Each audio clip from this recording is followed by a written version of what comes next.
It was a dark and stormy night when Tom first noticed something odd about the house next door. It had been empty for weeks since the previous owners moved out abruptly. Tom glanced out his bedroom window just as a flash of lightning illuminated the empty home. For a split second, he thought he saw the silhouette of someone standing in the upstairs window. But when the next flash came, the window was empty. Tom shook his head, figuring it was just a trick of the light. But he couldn't shake the uneasy feeling that had settled over him. Over the next few days, strange things kept happening. Lights in the empty house would flicker on and off in the middle of the night. Tom could hear heavy footsteps pacing above his bedroom. He'd see curtains move or shadows pass by the windows, even though he knew no one lived there. One night, Tom finally worked up the nerve to investigate further.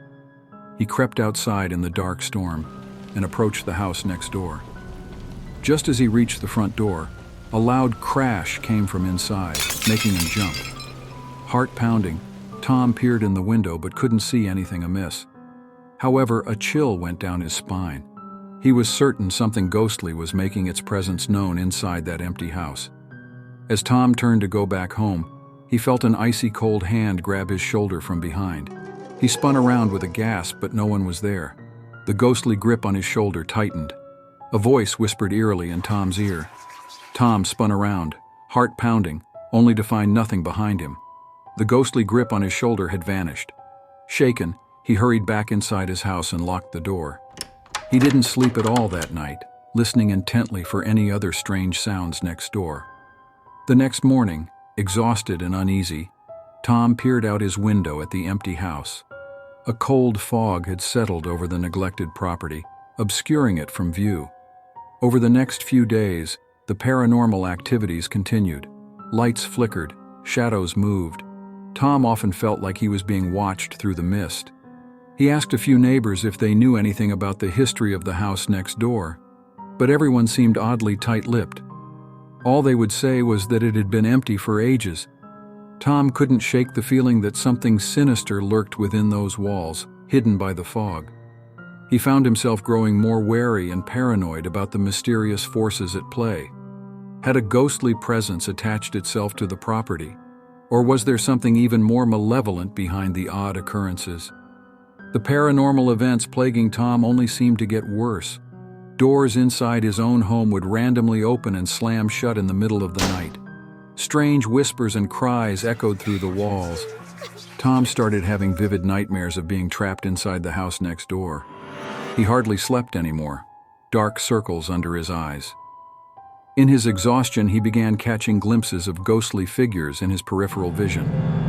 But when he turned to look, they vanished. Tom started to wonder if the lack of sleep was causing him to hallucinate, or was the haunting truly beginning to consume him? Tom glanced uneasily at the abandoned house next door. For weeks now, strange things had been happening within its empty walls. Lights flickered on and off at all hours. Strange noises echoed from the broken windows. On certain cold nights, an eerie glow could be seen pulsating inside. Tom tried to ignore it, but found himself drawn to the house each night. He would stand outside staring at the windows, getting inexplicably entranced.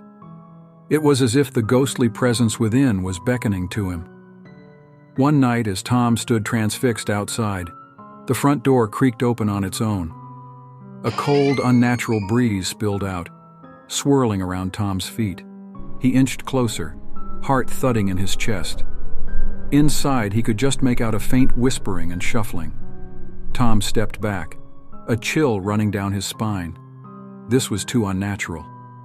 As he turned to leave, the front door slammed shut once more. Tom quickened his pace, not looking back.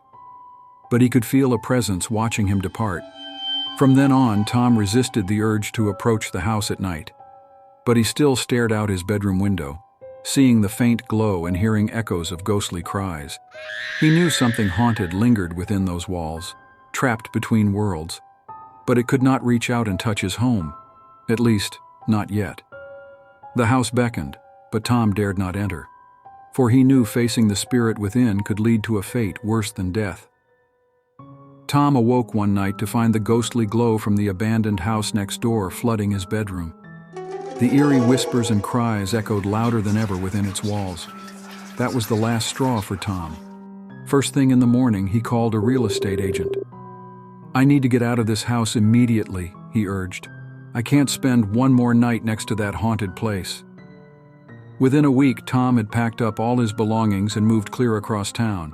As he drove away, he took one last look at the foreboding abandoned house in his rearview mirror.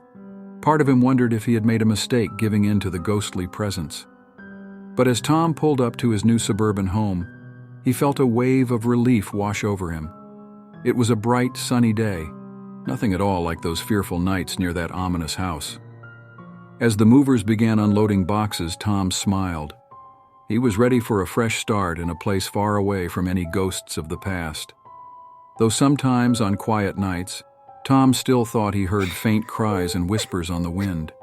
But when he looked out his new bedroom window, there was nothing there but peace and stillness. The ghost, it seemed, had not followed him here. And for that, Tom was eternally grateful.